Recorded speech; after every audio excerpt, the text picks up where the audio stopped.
Well, today is 9/11, and it's crazy that it's been 20 years since everything happened on 9/11. And I was old enough to definitely remember that day. And I can tell you that it was a day that was kind of strange for me. Excuse me. Be sure to join the Discord down in the description box below. Um, when that morning, for example, I was getting ready to go to college or, get up to go to college and all that. And at the time, I was living with my mom partially and partially living with my, uh, no, let me see.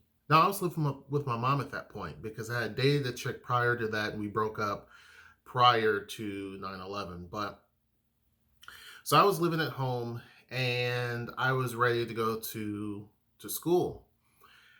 And as I was getting ready, my mom had already left. I'm the only one in the house, and I had turned on the TV because where my mom lived, um, we could only get like one or two channels, and ABC was a given. We could always get ABC, and I turned it on while I'm eating breakfast, and I had already seen the hole in the side of the first tower, and smoke and all that stuff. And I'm like, that's crazy. Like, I wonder what's going on. This is crazy. So, I continue to watch it. And, they're talking about what's going on, what happened and all of this, or what they think has happened. At that point in time, they weren't really sure what was going on. They thought it was a small plane, or they thought that it was something else. I didn't see the clip until later of where the first plane hit. I didn't see where there was firefighters standing on the ground prior to it hitting, and they see it fly overhead, and they look up, and then the camera pans and see it go directly in. I didn't see that, and I don't think a lot of people saw that at the time until after it happened. And so there was all this speculation, and I'm thinking people are saying it's going to be a Cessna or something like that, and I'm a huge plane fan. When it comes to trucks, planes, trains, ships, tall buildings, all those things are things that I really still like to this day. And I'm like, there's no way. Even a Cessna Caravan is not going to create a hole that big into the side of that building. And I also knew that building, what it was made out of. Like the detail and how, I followed the construction of this. Because during this time, around when I was born, 78, this building was just brand new up. And it was, during that time, was kind of like, uh, in terms of financial might. And so I understood that it was a very, very strong building. And I knew a Cessna could not do that type of damage to where it's a giant hole like that. If anything, most of it would break up on the outside of the thing. It's just a Cessna can't create that much speed, that much force, that much power due to its weight and all this stuff, right? So I said, this is crazy. And immediately I thought it must be a terroristic attack. I knew in the back of my head something was like, this just doesn't make sense. But I thought maybe not, maybe someone, got confused, but I also understood that like pilots, it was a very clear day. Pilots have all this training. And given the fact that the landscape of New York City, it's not like you're fighting hills and mountains, you're fighting tall, tall buildings. So there's a certain flight pattern that they have to follow. So it makes it almost impossible for a large plane to actually go into one of those buildings unless it's done on purpose or there has to be something severely bad in terms of the mechanics. But then I got to thinking, man, there hasn't been really a hijacking in a long, long time. Like, I don't think it's that. So I'm going back and forth in my mind. I'm eating my food and everything. And I'm like, well, in about another 20 minutes, I'm going to have to end up going to school because, where we lived, trying to get to my class on time, it would take me a good bit of time. So I knew I had to leave 20 something minutes to a half an hour prior just so I can get parking and walk up and all this.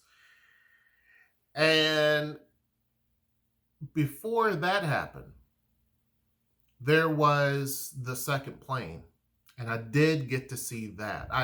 I was it was Good Morning America, and they had panned out quite a bit, and I could see a plane coming from the side. I'm like, wait a second, that's a big plane. Because given the distance that they panned out, correlating it to the size of the building and the size of the plane, I'm like, that's no tiny plane. And at that point in time, it didn't make sense. It didn't make sense. And I see it, turn, and then boom. I watched as that actually happened live. And I immediately say, yep, it's terrorist. It just is. And I knew that because in 93, this was attempted as well. Not necessarily with airplanes, but they tried to bring those towers down. And I knew that they were always a hot topic because it showed America's financial power, strength, and might. And so obviously you're going to have people that, if they hate America, this is what they're going to try to go after.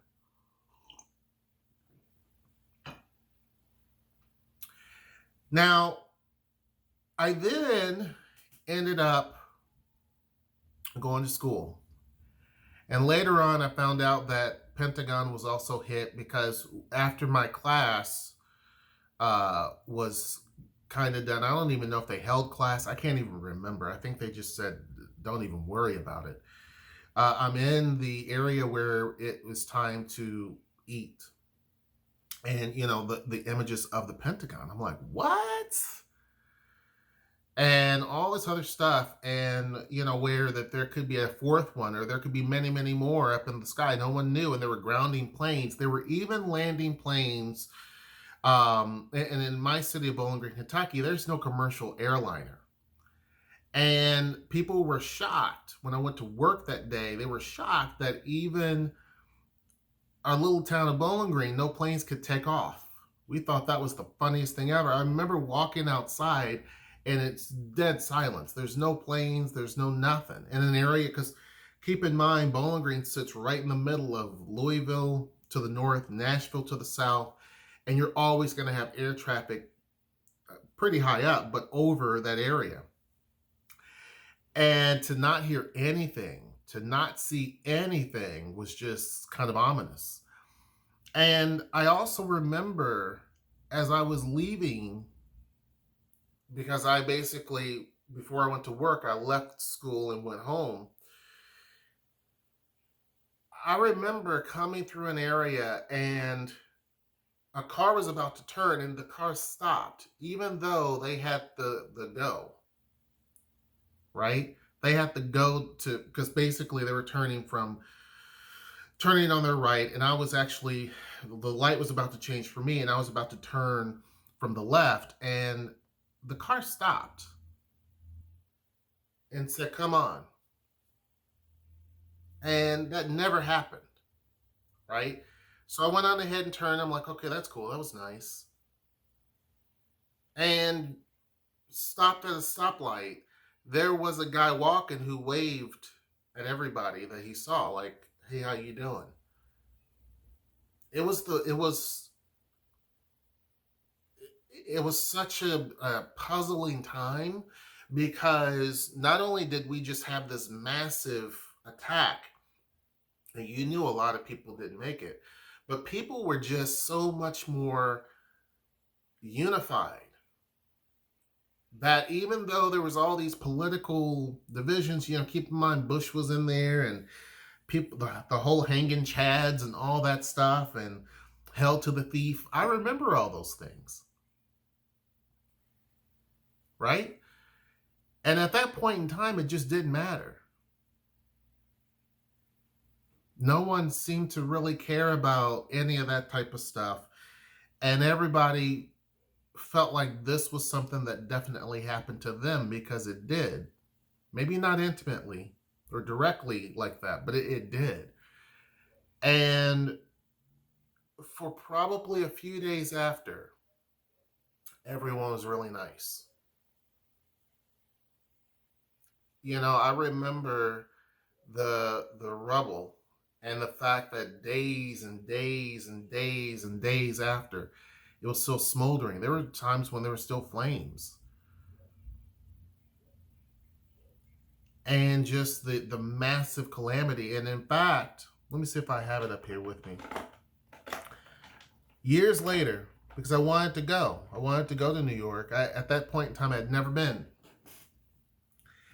And years after they cleared that out, I went from Newark, New Jersey, into New York City. I took the PATH train, which runs directly under World Trade Center. So it did. And I went there with a friend, and this was years after. I think maybe 7 years after. And when we got to that area, you could just feel the cold.